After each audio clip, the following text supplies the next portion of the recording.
right. So, as I suggested to you, the causes of what will bring about the American Revolution, which will lead to the breaking with Great Britain, is based upon two essential developments. One is associated with the structural flaws in the colonial relationship. The Americans are so strong and robust, of course, really self-governing. I mean, the reality is they essentially need to be their own independent people. The British are relatively weak in the relationship. They can't really have very little communication, very little control, of course, and power, all those kind of things. There are attitude problems, of course, the British becoming arrogant, creating for themselves the illusion of control, and the Americans, of course, desiring this situation of relative non-interference. So the structural flaws are sitting there, and then here come the series of events, of course, which will begin to cascade and bring us ultimately to the American Revolution. And the first significant event that I've suggested to you already, of course, is the French and Indian War. And I told you the British are ultimately victorious as far as the French and Indian War is concerned, but the critical outcome is that it's going to change everything in terms of the relationship between the Americans and the British. So the thing I want you to focus on are the results of the French-Indian War. This is how this is going to impact the Americans. I got four things I'd like you to know about in terms of this. Two of the things are not terribly important, but at least I want to mention them, and then two of them become really critical, kind of, for what's going to happen afterwards. All right. So here we go. One of the more important results of the French-Indian War was what I'm going to call the end of the French threat. Now, I never can tell you everything about American history, but here's one thing I didn't. There actually were three wars between the French and the Americans, or the British, during the colonial period. There was Queen Anne's War, King Philip's War, and then the French and Indian War. So the French were always there. The other wars were more kind of a New England situation, not so much a generalized situation. But the French were always there, and the French were always a threat. And it was always good from the American point of view to have mommy there, and you want your mother country there if you've got a potential problem. So the French being there as a threat, was always meant that it was important to have their ties, for the Americans to have the ties to Great Britain. But now the French are gone. The threat is gone, basically. And the result is kind of a subtle psychological change where the Americans don't really feel that they need the British in the same way that they had needed them before. And I think it's kind of amazing, at 1760 they are singing the praises and honoring James Wolfe, the death of General Wolfe, this incredible song. And then, a few years later, the Redcoats or lobsterbacks say they're going to start to despise the whole notion of the Redcoat, essentially. So, the French threat being gone allows for a subtle change of attitude towards the British, where they don't quite need them as much as they need them before. Here's another kind of the lesser results of the French-Indian War, and I'm going to call it a minor economic recession.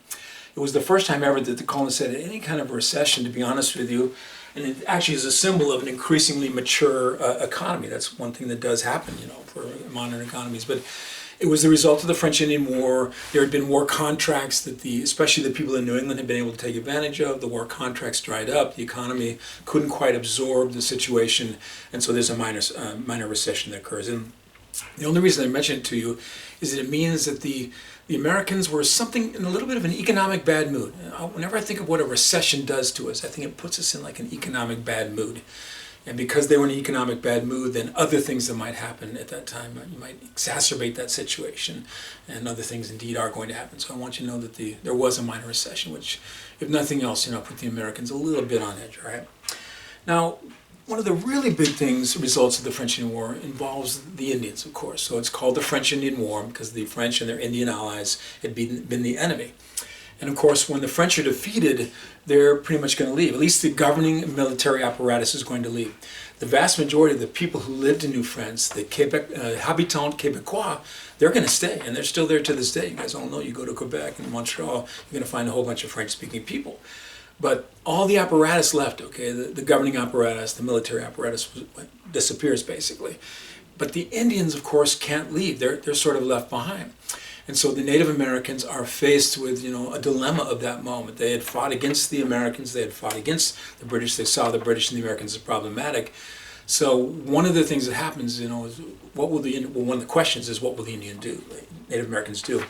And so I'm going to describe this simply as an Indian rebellion that begins to occur. One result of the end of the French and Indian War is an Indian rebellion that begins to just explode upon the scene as far as the Americans are concerned. It really will dominate much of the news, essentially, in the aftermath of the defeat of the French at the Battle of Quebec. Now, at the center of the Indian uprising that will occur is an individual by the name of Pontiac. And Pontiac is going to be our potential identification. And for the heck of it, I placed the primary date that I'm hoping for with this one, 1763. Pontiac, of course, was named after a subdivision of the General Motors Corporation. Wait, I think I may have that backwards. Pontiac, indeed, is the person for whom a subdivision of the General Motors Corporation will be named. In fact, Pontiac, Michigan, of course, is a famous location of GM activities. But Pontiac will become sort of the primary figure in the story of this particular uprising that's going to occur. The identification is somebody Pontiac, but it's sometimes called Pontiacs Rebellion. It's this huge military activity that began to explode upon the scene. Now, Pontiac in the year 1763 was about 40 years of age. He was in the prime of his life. He was what they call the war chief. So he was in charge of the military activities of his tribe. And his tribe is the Ottawa tribe, Ottawa. I'm sure you guys know that that's both an Indian tribe, but also it's the capital of Canada. And he was born and raised pretty much around the area of Pontiac, Michigan, and was simply a major figure in terms of this particular moment. Now, Pontiac had to confront the dilemma of the moment. And the dilemma was, of course, how are they going to confront the French defeat? Well, Pontiac's decision was that the Indians couldn't give in. They had to fight, continue the fight, basically. So what Pontiac did was he galvanized his tribe to foment a rebellion, begin warfare against the Americans. And what he did then will inspire many other tribes. What he did was he attacked Fort Detroit, and the attack upon Fort Detroit became this inspiration for many other tribes to begin to mobilize themselves. Ultimately, Pontiac's rebellion included some 18 tribes. It is considered to be the largest Indian alliance in the history of the United States of America. And they weren't necessarily connected to each other. They were just inspired by each other, and they'd all been allied to the French one way or the other. But they all basically made the same determination after Pontiac did, and that was that they're going to have to rise up. And they're going to have to fight. Continue the fight against the Americans, and continue a fight against the British.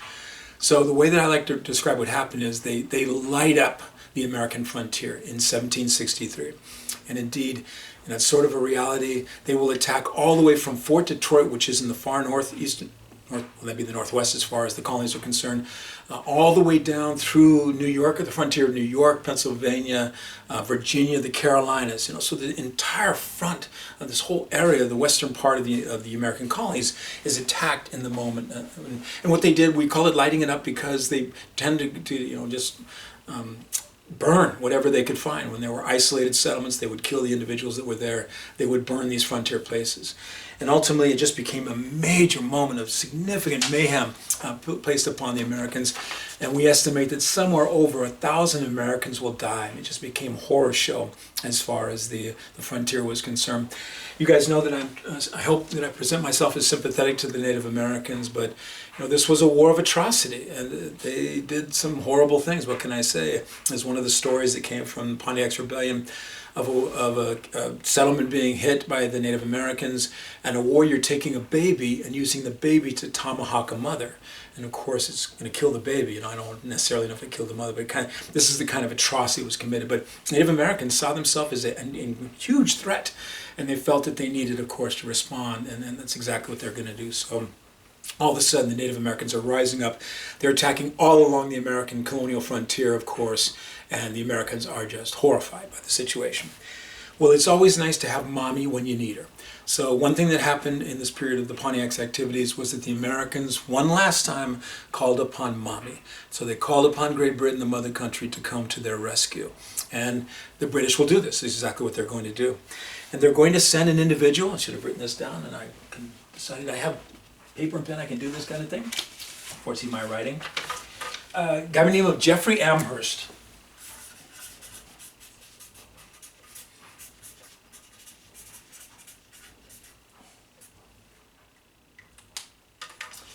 So here we go. Jeffrey Amherst became the major British agent to begin to lead an effort to quash Pontiac's rebellion. Amherst will begin to use attack on a number of fronts, if you will. One thing he did that's just, he's sort of infamous for, he definitely decided that one of the ways to go was to use biological warfare. So Amherst began to spread contaminated blankets, blankets that had been rubbed on the bodies of smallpox victims. And by the way, smallpox, is just such a vicious scourge. We're talking about, of course, rates of, contagion to death now associated with the coronavirus. But smallpox was 1 out of every 3 people who contracted smallpox will perish from it. Just an extraordinarily high death rate. Anyway, they spread these contaminated blankets among the tribes, causing a pandemic of smallpox among them, and it really became kind of the critical factor in the ultimate defeat of the Native Americans. But Amherst also mobilized military activities, of course, and the British soldiers who are already there. They're there in the aftermath of the French Indian War, go into the frontier and will ultimately destroy it. And Pontiac's Rebellion is quashed. There's no doubt about that. Intriguingly, Pontiac survived his rebellion, so he wasn't killed during the course of the repression, but he died. He's killed about 3 years later, and he was killed not by an American or a British soldier, but instead by a Native American who was seeking vengeance upon him for bringing down all this horror that had come down upon them. So Native Americans will blame him for the aftermath of the rebellion, of course, the fact that the Native Americans are going to be just hammered by this situation. Now, ultimately, there is a powerful significance associated with what Pontiac does that I want to highlight for you. And the British are just perceiving the situation. They're kind of looking at the situation they have to deal with, and they realize that they don't want there to be conflicts between the colonists and the Native Americans. So they decided to do something. They created a demarcation, so a division, a boundary, if you will. And it's called the Proclamation Line of 1763.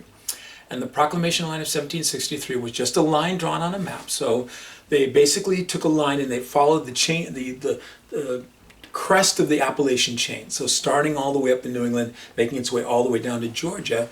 And the line just, they drew it on a map and they basically said all the land to the west of the line is called the Indian Reserve, so reserved to the Native Americans. And intriguingly, in that act, the British gained the friendship of many, many tribes. The tribes were happy as hell about this, all right?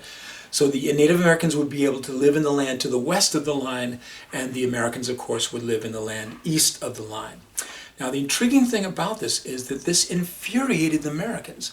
They saw it as arbitrary, they saw it as tyrannical, they saw it as inhibiting. They were not fighting a war just because they wanted to protect the Native American lands or something like that. They continually perceived the West as the place that they should be able to go. So the Proclamation Line is the outcome of the activities of Pontiac. And the irony of it is, what began as a problem between the Americans and the Indians ends as a problem between the Americans and the British. And indeed, the Proclamation Line is kind of the first thing the British do, which will begin to piss off the Americans. There's going to be a whole bunch of things that are going to happen here, but this is like the first one that really will cause some significant animosity on the part of the Americans. But anyway, Pontiac's Rebellion has this kind of really powerful ultimate outcome. Now, the final thing I want you to know as a result of the French Indian War is that it doesn't tell us what the war is all about, really. It's a much larger war than that. If you look in an English history book, or not a European history book, and you look at this time and you see there's a war between 1756 and 1763, you will find that they are not describing the war as the French Indian War. Instead, they're going to describe it as the 7 Years' War. This is the moment of the 7 Years' War. And the 7 Years' War lasted, I don't know, I think maybe about 7 years or something like that. So anyway, this is the 7 Years' War. And the 7 Years' War is simply a better way to describe the global situation of this war, because it wasn't just a war against the French and the Indians, or between the Americans and the British and the French and the Indians, but it was a global war. And indeed, as soon as the French and the British declared war on each other, they began to war on each other all over the world. And so they're going to war in the Atlantic. One place they don't war, ironically, is in Europe. They're not going to do that. But other countries get involved in the war. And so there is war and fair that's taking place as far as Europe is concerned. But they're going to fight each other on the high seas. They're going to fight each other in America. They're going to fight each other in the Caribbean. They're going to fight each other in India. In fact, you could describe it as a whole other dynamic of a French and Indian war, right? The war against the French and the Indians of India that became part of the equation too. So it's not a small little thing that's happening in North America. It's a thing that's happening all over the entire world. And here's the critical fact of the 7 Years' War. The British will be victorious, not just in the French Indian War, but all entire 7 Years' War. They are the great victors of the 7 Years' War. And so what that means is it's going to change everything about the British global position. all of a sudden they are gaining increased territories all around the world, including in the Caribbean, including their first kind of connections to Africa even, and very much important, including their beginning of acquisitions of India, which will lead them ultimately to dominate the entire area, the subcontinent of India. Of course, it's going to take a while for that to happen, but that's going to happen. So all of a sudden, with the 7 Years' War, the British find themselves with a vastly expanded empire. And this leads them to kind of contemplate the way they're running their empire and realizing that they can't do it in the ways that they had done before. So there's going to be a change here. It's going to be a critical kind of change. And what they're going to do is they're going to go from being relatively passive in terms of how they dealt with their, like I told you, they pretty much neglected the American colonies, to increasingly active. So we see from a passive approach to an active approach. From being relatively permissive, just let them do what they want to do, it's functioning okay, to being increasingly restrictive. So you're going from passive to active, from permissive to restrictive. And so a whole new attitude is beginning to emerge here in terms of the way they're going to confront their empire. And the way we're going to describe this is we're going to describe this as colonial reorganization. They're going to reorganize their entire approach to their colonies. Now, one thing I always like to tell you about this in the aftermath of the 7 Years' War, in the grand scheme of things, this is tremendously successful. The British will begin to establish for themselves a vast overseas empire. I'm sure you guys have heard, the notion that the sun never sets in the British Empire. I mean, it was kind of the truth at one particular point. They controlled, by the time we get to 1900, they controlled 25% of the land surface of the earth. 1/4 of the land surface was controlled by the British. So the reality is that they are going to be tremendously successful in this, and they'll control Canada, and they're going to control, of course, much of Africa, India, the subcontinental area. They're going to take over Australia, New Zealand, Hong Kong, Malaysia, just one place after another. All these areas were controlled by the British. So they're gaining an area of control, which they will sustain really into the depths of the 20th century. It's not till 1947 that they give up the control over India, not till the 1950s before they began to give up control over their African holdings. So in many ways, what you have to perceive is that this is a very successful effort, of course, to increase their control over their empire. They're beginning to gain control over it, and they will sustain that for a long time. But there's one place where it's not going to work. And the one place it's not going to work, of course, is the American colonies. As they go from being passive to active, from permissive to restrictive, they begin to step on the toes of the Americans. And indeed, this is going to creates a train of events which will lead us directly, ultimately, to the American Revolution. Now, when you write down colonial reorganization, in terms of the colonies, I really want you to just see that there are two things that the British were going to try to do. And they're not going to try to do a lot, to be honest with you. But the two things they wanted to do, number one was to gain a greater level of administrative power over the colonies. So they wanted to try to control and run the colonies, something that they really had never done. And the second thing, of course, and this is the one that is so infamous, they're going to try to tax the Americans. They're going to tax the Americans, and trying to gain a little bit of control over the Americans and trying to tax the Americans just a little bit. These are the two things that ultimately, of course, are going to lead the Americans to say goodbye, to ultimately seek their own independence. So I want to tell you the story, of course, of colonial reorganization associated with the American colonies. Now, the first critical issue to understand is that the 7 Years' War was tremendously expensive. It just, millions and millions of pounds in terms of just the global enterprise, global military activity. Military activities are always super expensive. So this was basically devastating as far as the British revenues were concerned. So one of the things that they decided that they would do is they had to raise taxes. They had to raise revenues to try to pay back the government coffers. Now, as they looked around for potential sources of revenues, they couldn't help but look at the colonies. And I don't know if you guys can see this. I'll try to get it deep enough. But if we're going to do a bar graph of how much different areas paid in terms of taxes, make sure the lines are pretty dark. So this is the British. The British are paying this amount of tax in terms of the British government, and this is the colonists right here. So the British, I should say, paid 22 times as much tax as the colonists did. In fact, the colonists paid virtually no taxes at all in terms of the British government. And so the British were looking at this situation and, you know, I think rightfully assuming that the Americans were beneficiaries of their presence in the empire. They were benefiting from the trade of the empire. The British had just sent a whole bunch of redcoats over there to help them to defeat the French and the Indians. So the British look at this situation as if it's totally legitimate that they should tax the Americans. And in many ways, that is not incorrect. I mean, they should be able to tax the Americans. So one of the things that happens immediately after the French-Indian War is that the British begin to try to seek ways to gain revenues from the Americans. And it's going to lead us to this kind of dialectic of event structure, which goes directly to the American Revolution. So here we go. The very first thing that the British are going to do in an attempt to raise revenues from the Americans, and almost all of these are potential identifications for you guys, is something called the Sugar Act. One thing I should have included on this was the date of the Sugar Act. It is 1764. So they're going to pass the Sugar Act in 1764. And it's the year after the war comes to an end, so it shows you how quickly Parliament is moving to try to find revenues as far as the Americans are concerned. So let me just tell you about the Sugar Act. The Sugar Act is what we call an indirect tax in the form of an import duty. The indirect component is simply that you are not directly paying the tax. The tax is being paid by the importer. So whoever is bringing the imported goods in is paying the tax. And of course, what that person does is they put the cost of that tax into their product. When you and I buy imported cars, we are paying an import duty. It usually does not appear on the sticker, but it's definitely there, okay? And you know, if you buy something made in a foreign country. So an indirect tax in the form of an import duty.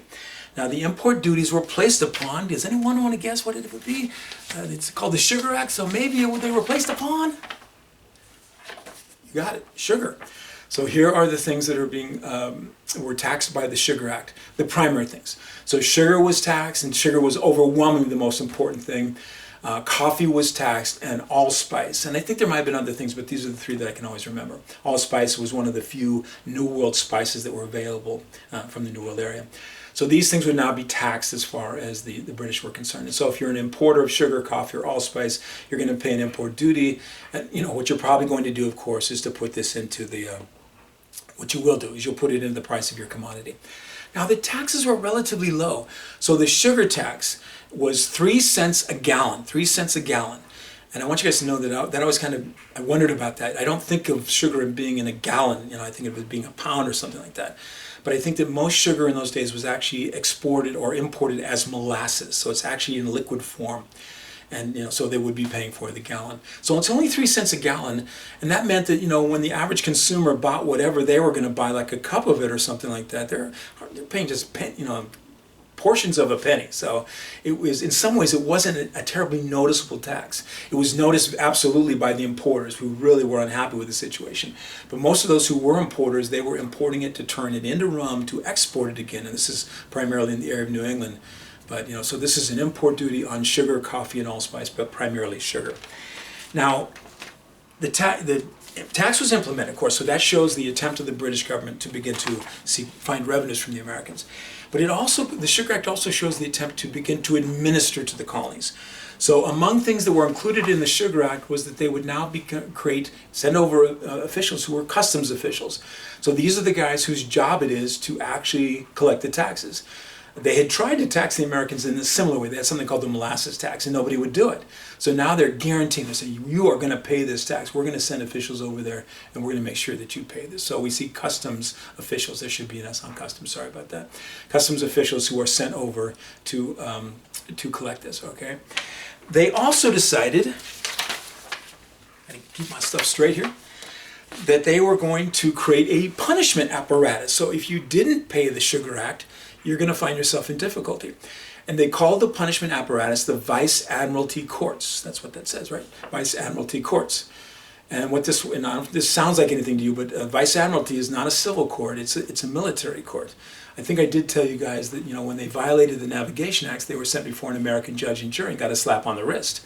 Well, now the British are saying, no, that's not how it's going to happen.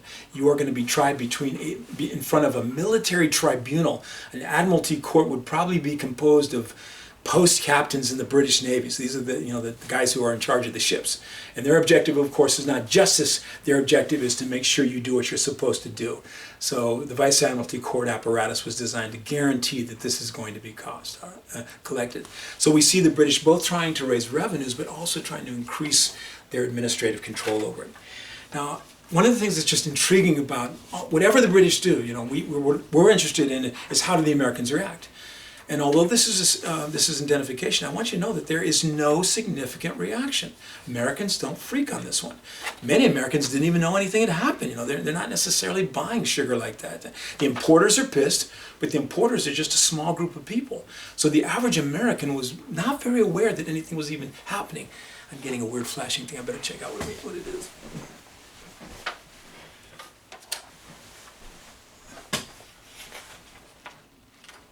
Battery's going low.